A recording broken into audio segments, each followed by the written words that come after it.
honestly, there's like a lot of, well, I don't even have to say honestly, I speak honestly all the time. But I mean, I think that it's true that it's a lot of competition this fall.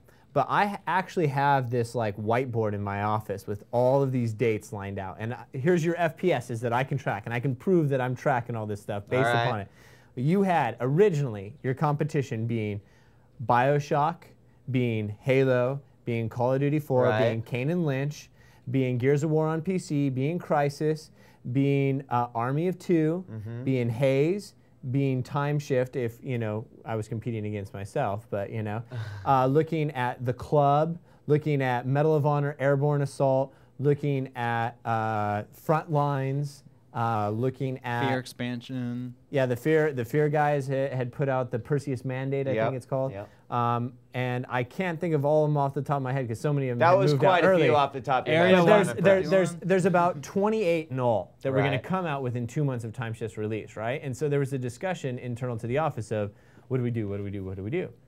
You do what you said you were going to do. You hit the date you said you're going to do. Because I guarantee you, all of these other fools are going to move their date because they're all sitting around going, what are we going to do? What are we going to do? What are we going to do? Gotcha, okay. So Stick what to your happened guns. is they moved. I like it. Everything moved. The only games that actually stuck and hit their dates was Graw early in the cycle. Right. Quake Wars slipped a little bit and then actually hit. It's kind of Unreal Tournament hit with the PC sort of stuff, but you know what's happening on the console side right now, that's still a little bit nebulous. Orange Date slipped, but then still hit their dates within the year. Orange Box within the year. You have Haze moved out of the year, so you're just left with Half-Life 2, Orange Box, Halo 3, Mass Effect, and Time Shift on a lot of the SKUs. And everybody else moved to Q2. Yeah, so I bet you Q2 true. or Q1, like, you know, right when we come around to March, you're going to see a metric ton of games hit. I mean, dude, even Grand Theft Auto moved out Bigger of the than a season. ton, Yeah, guys. you're right. Metric ton. You're right. So there's going to be a lot of, it's going to be like, you know, the megalopolis of like, you know, games hitting at that time. I don't mind that. We've been talking a lot on the show about how, you know, 6 months ago we heard delays and it was like, oh my fucking God, another delay. And now it's like, you know. Yeah, now we I were have time happy to play about the games, delays. you know, I was so glad that are GTA out. 4 got delayed. I want to sit down and really take the whole year and enjoy that game. Like I didn't want it to come out in the holidays and have to play all these other ones. So thank God for delays sometimes. Yeah, so I mean, this is like the first year for me that Thank you, like, Jesus. a delay was. Thank you, baby Jesus. It was welcome. Well, I also think that if somebody would have came into my office and said that we were going to have a 5th extension of this game, I might have actually shivved them. Well, your game's an exception. You remember those shivs I gave to everyone? We throw that out, but like I literally have a shiv in my office that is called the Time Shift Extension Protection Shiv. Wow. And it hangs on the wall in the office and is referenced several times when somebody mouths off. So if anyone Yeah, tries to extend it. don't pull that. Kidney surgery. I'll tell you what, I'd love to take some phone calls, Cameron. Got it. Maybe we could get a few in here. And some of the other, I lost my cards here. You guys one know of the number, other things- 866-408-4445. You've got the number up there. Well, you know, one of the other things that I want to talk about eventually, as the clock ticks away again, is a recent article that One Up did about Hey Game Developers, Yes, WTF. let's please talk about this.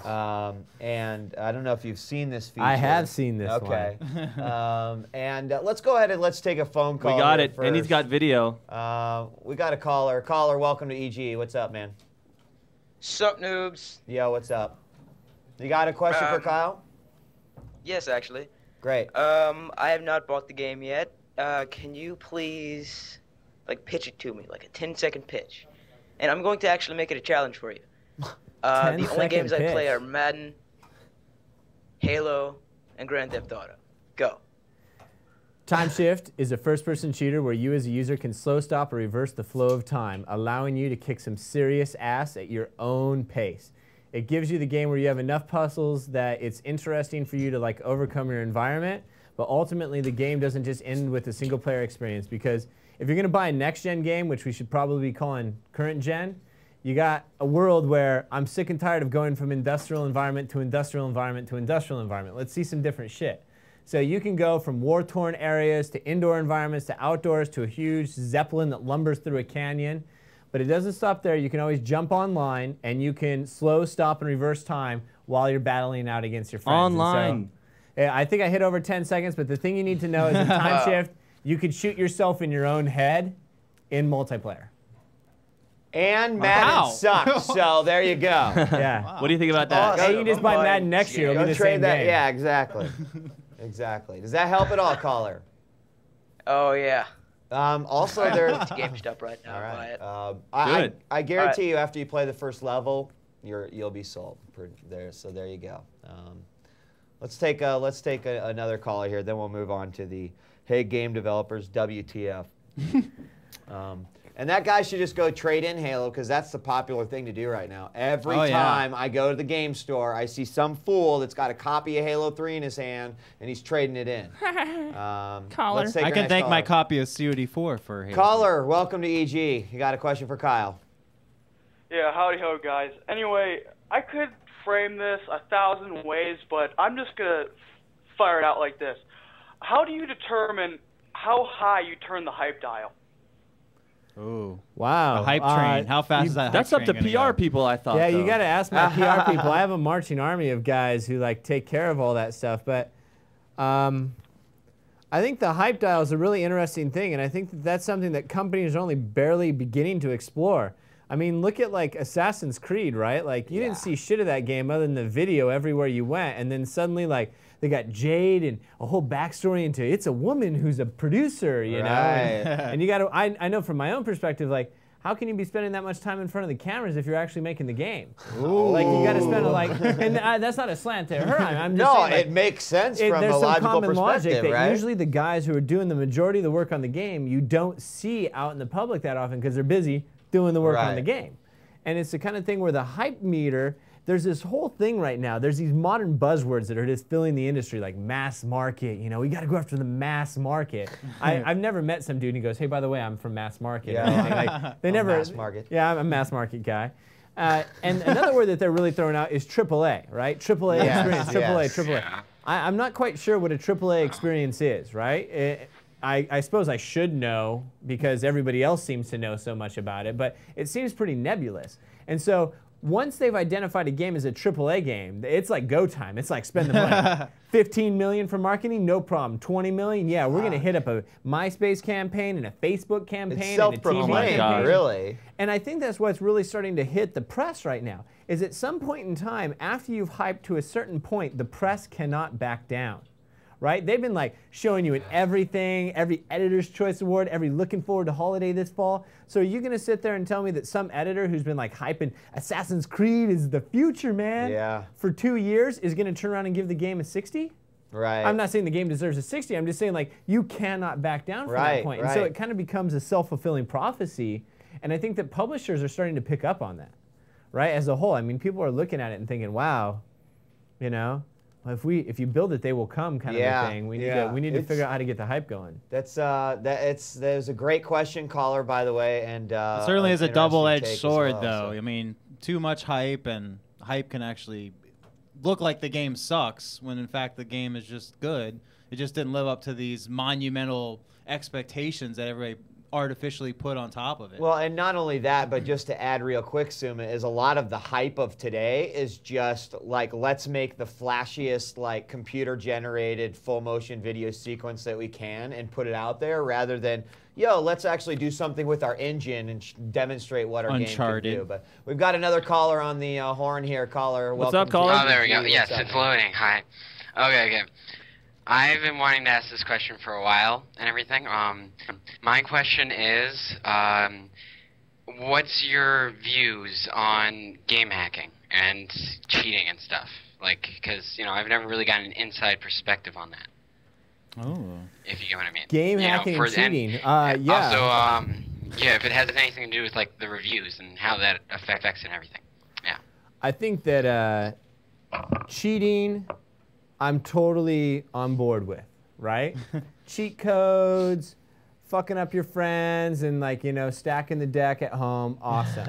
I think that once you jump the line and go to competition online, that's where I don't agree with it, because you're then screwing with another person's perception of reality, right? Okay. And so I think that Xbox Live has done a pretty solid job of ranked matches, versus player matches, right? And I think that in a player match, you should allow people to cheat or do whatever it is that they want. Versus once you go ranked, there's stats, there's, you can't do this. I think that anybody who's wall hacking or doing like complex tricks, like, that are actually full-on cheats that you're using external applications for, that's bullshit, right? Like, in fact, you can't really cover that up kind of stuff. Versus, I know that from my own days, like back in the Unreal days, or even the Quake 3 days, like way back, like Quake 3 world, I was like, trying to figure out how to administrate a forum to like get the community started on that stuff with Jacob Robinson.